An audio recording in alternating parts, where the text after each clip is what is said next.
Bonjour à toutes et à tous, j'ai le plaisir de vous retrouver aujourd'hui sous le soleil de Floride à Miami, où j'assiste au salon original Miami Beach Antique Show.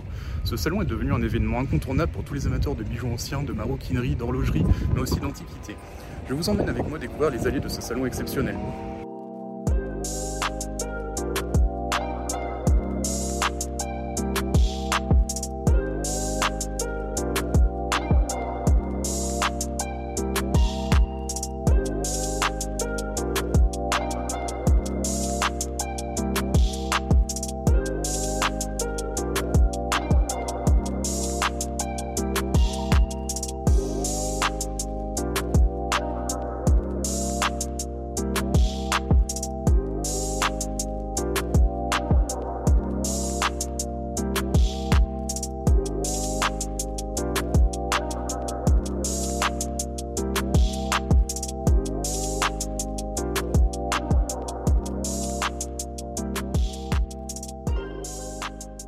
Je vous emmène à la découverte des allées du salon et à la rencontre de marchands passionnés par leur métier.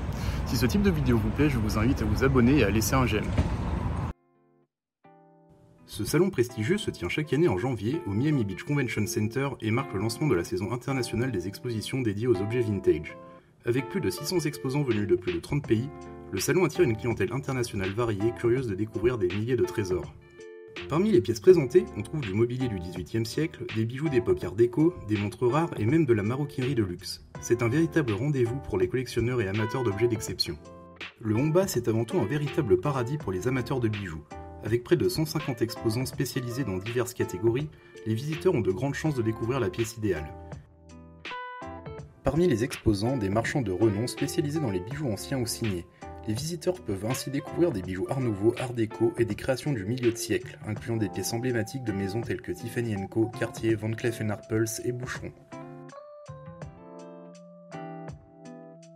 Parmi les exposants incontournables de ce salon, je vous emmène découvrir le stand d'Horowitz & Tota, une maison réputée pour ses bijoux d'exception. J'ai d'ailleurs eu l'honneur d'interviewer Ronnie Tota, l'un des fondateurs, pour un entretien exclusif où il revient sur sa carrière et son expertise dans l'univers des bijoux anciens et pierres précieuses. Voici une pièce intéressante signée Carlo Giuliano datant de la fin du XIXe siècle. Un collier en perles de rocaille, émail, grenat et diamant. Le pendentif ajouré orné de feuillages et de volutes met en valeur un grenat rehaussé d'émail monochrome et de diamants taille ancienne. Il se termine par une élégante goutte de perles. Voici une importante parure offerte à la reine Victoria pour son couronnement par Léopold Ier, roi des Belges, datée 1837. Elle est composée d'or jaune, de diamants, d'émail et de perles.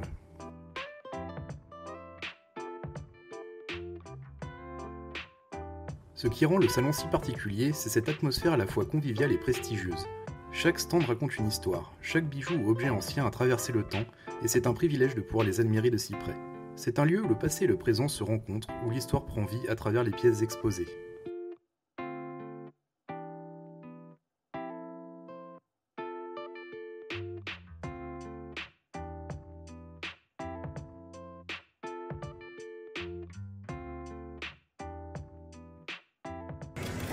This is a very antique piece from my company. It's called Seigal Jewels. We are based in Porto, Portugal. This is a brooch with diamonds and platinum and gold. We call it a tremblay. It's a very unique and rare piece. This is an Austro-Hungarian brooch. With natural pearls and yellow gold. In name actually, very rare piece.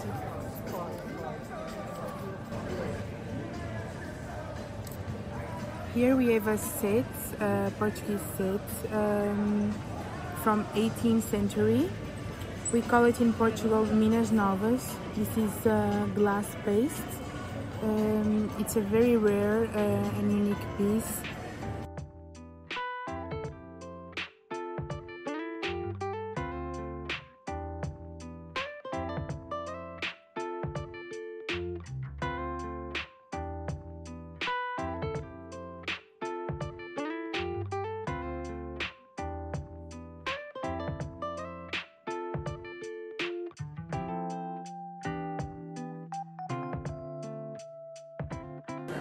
Bijou Baume, c'est avant tout une histoire de famille. Donc on existe depuis 1975. Voilà, donc moi je suis la fille de Geneviève Baume, qui elle-même est la fille de Jean Baume, donc 3e génération de bijoutiers, joailliers, experts en bijoux. Voilà, on a la spécificité d'être installé à Poitiers en France, donc on a un bureau également à Paris. On est dans une petite ville de province et donc on est spécialisé en bijoux anciens de charme du 19e siècle jusqu'aux années 1970 avec des périodes phares que nous apprécions comme les bijoux des années 40, les bijoux tank, les bijoux art déco bien entendu, les belles pièces 19e, bijoux authentiques surtout, c'est vraiment notre leitmotiv, c'est des bijoux voilà, qui sont nature, sur lesquels nous sommes intervenus souvent en expertise et qu'on peut dénicher auprès de collectionneurs, d'amateurs, de familles de notre région et puis aussi un petit peu plus large d'autres familles françaises. Alors nous avons ici une parure complète d'époque Napoléon III. Alors ce qui est intéressant sur cet ensemble, c'est que tous les éléments sont présents, n'ont pas été dispatchés entre les différents héritiers familiaux au fil du temps. Nous avons également l'écrin d'origine avec son joli velours, et donc un ensemble composé d'un bracelet avec le camé qui peut se retirer bien entendu, une jolie bague, une broche pendentive et 2 pendants d'oreilles avec la partie pendant qui peut également s'enlever, laissant place à des dormeuses toutes simples, donc un joli ensemble. Et dans les bijoux voilà, anciens, antiques comme on dit à Miami, on a ici ce qu'on appelle une trembleuse, donc ces broches qui sont caractéristiques du 19e siècle, seconde moitié du 19e siècle, composées d'or rose, de diamants et de perles fines. Alors c'est vrai qu'on les voit souvent entièrement en diamant, plus ou moins importantes, mais celle-ci a la particularité d'être sertie d'un ensemble de très belles perles fines. Et bijoux authentiques en bel état qui faisaient sans doute partie d'une broche trembleuse beaucoup plus importante. On voit les éléments encore voilà, qui permettent de démonter certaines parties de la broche. Donc une broche qui a l'avantage d'être portable encore, de par sa petite taille et particulièrement précieuse et délicate. Alors pour terminer, une période phare, moi que j'affectionne particulièrement, les bijoux des années 40, la période tank avec toute leur symbolique. Donc nous avons ici une très jolie bague, massive, volumineuse, avec ses décors caractéristiques, or jaune, platine pour les diamants, que des diamants de taille ancienne. Voilà, une pièce particulièrement volumineuse, qui a beaucoup d'élégance, qui se suffit à elle-même.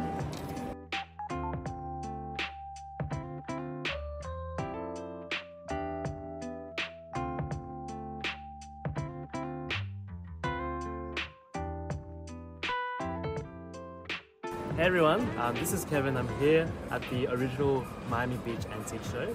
I'm at the Gem Lightbox booth, and today we'll be showcasing the Gem Lightbox, the world's first AI-powered jewelry and gemstone photography solution that enables anyone to capture studio quality photos and videos, as we see on the screen right now. So how this solution works is very easy. Anyone can simply download the application to a computer or phone, and from there connect to your Bluetooth, ready to start. So for your jewelry, we can place it inside. There are 2 inbuilt turntables. We have one from the top, so this can be used to hang up earrings, necklaces and pendants, or we can also place it flat on the bottom. It also comes with an adjustable lighting system, and this is using a magnetic technology. So simply attach it and turn it on. We have here a yellow light for your colored gemstones and a sparkle light for your diamonds. Okay. Now for our photography, I'd like to introduce to you the GemCam. So here is the GemCam is the world's first camera tailored specifically for the jewelry industry. It comes with your inbuilt lights, both white and yellow, a macro lens and a sparkle lens to help capture accurate colors and macro details. Now, one of the highlights of the GemCam is that it has autofocus technology. So what it means is that all you need to do is you put it in front, and this will help automate your photography setup. Right? So anyone with no background photography can use it right away. From here, it's just a simple click of a button, and just like that, it goes into automation, creating a beautiful 360-degree video. And this is 15 seconds, so perfect for social media, uploading on Instagram Reels, etc. And on top of that, not only does it make the video for you, it also creates 4 images as well at each 90-degree angle. Okay. Now, where does the AI come in? So, as part of our technology, it can also generate a unique product description based on the item. And let's have a quick read of this. So, this is a stunning yellow diamond ring. This exquisite yellow diamond ring features a radiant center stone surrounded by sparkling white diamonds. Its unique design and vibrant color makes it a perfect statement piece for any occasion. And this, of course, can be modified. And that's all done in one click. So, if any questions, feel free to reach out to us. We're on Instagram, GemLifeBox. Thank you very much.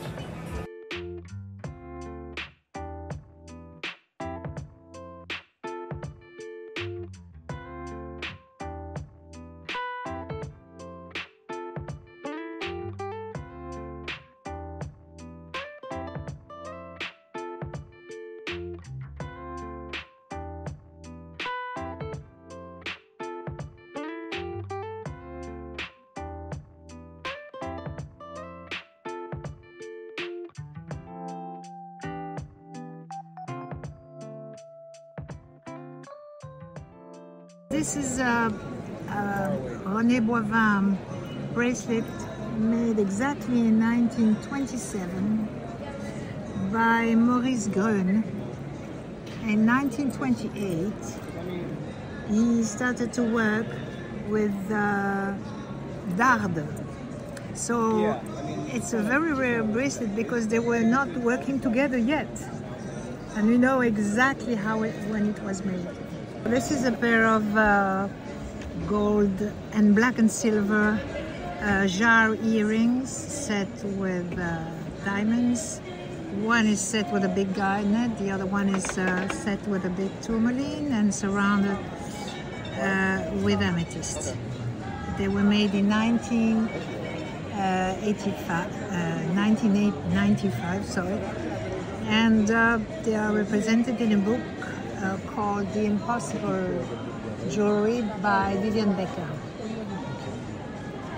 Very special.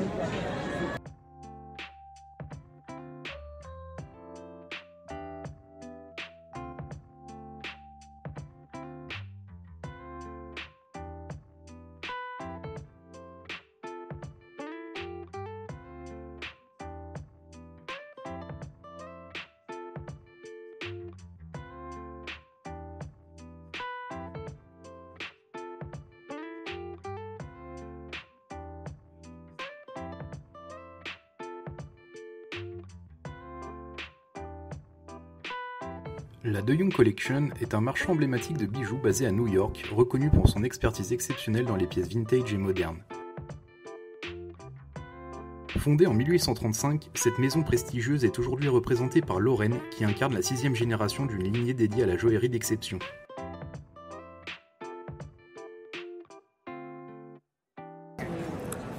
Here we have a cashmere sapphire. It weighs 9 carat 33. It's an emerald cut. It has an SSEF and a AGL report that it's cashmere and it's not heated. It's a natural cashmere. Originally, the stone was in a 1930s mounting, and we designed this mounting for it to enhance the color of the stone. And here we have a 1027 cashmere. This one was from the 1930s.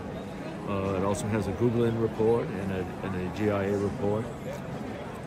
And the price is $1,350,000. This necklace, the necklace itself was made by Lazar Kaplan. The pendant has an emerald that weighs 34 carats in 12. All the diamonds are DEF color. They're all collection quality goods. And it has a report from AGL that it's Columbia and that it has insignificant oil. So here we have an Art Deco bracelet. It's got a gorgeous marquee diamond in the center that weighs about 2.25 carats. And then you've got square cut sapphires and round diamonds. And one of the things that I love so much about this bracelet is you have this center motif, and in the back you have a clasp that really mirrors that motif.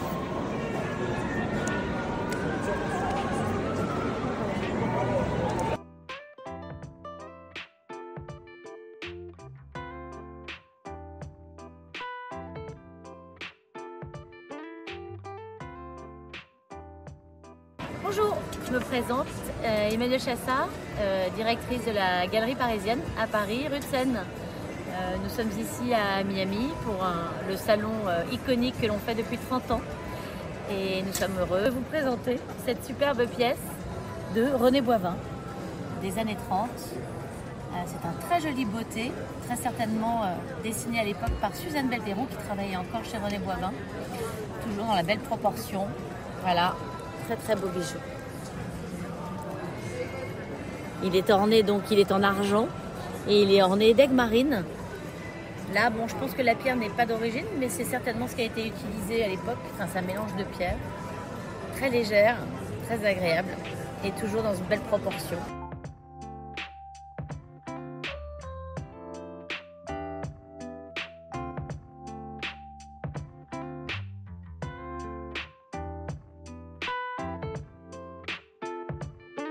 Chez Spicer Warren, des marchands basés à Londres, j'ai eu la chance d'admirer un pendentif exceptionnel signé Tiffany & Co, serti de 2 superbes aigues marines et de diamants. D'ailleurs, je parle en détail de cette pièce dans le nouveau numéro de Collectissime Magazine dédié à l'histoire des joailliers new-yorkais. Si cela vous intéresse, je vous invite à consulter le lien en description pour en savoir plus.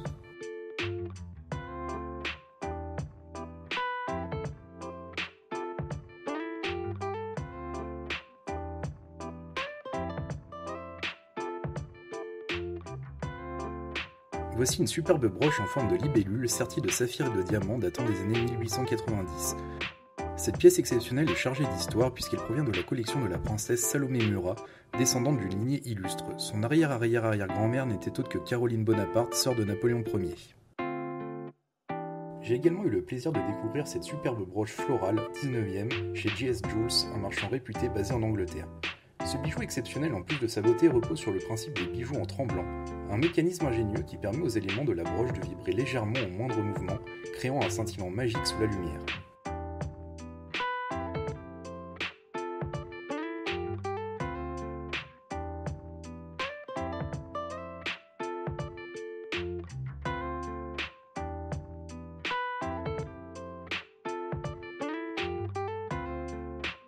Et voilà, cette visite du Honbass touche à sa fin. J'espère que vous avez pris autant de plaisir que moi à découvrir ces trésors uniques et les histoires fascinantes qui les entourent. Merci d'avoir suivi ce vlog, n'hésitez pas à liker, commenter et partager cette vidéo, et je vous dis à très bientôt pour de nouvelles découvertes.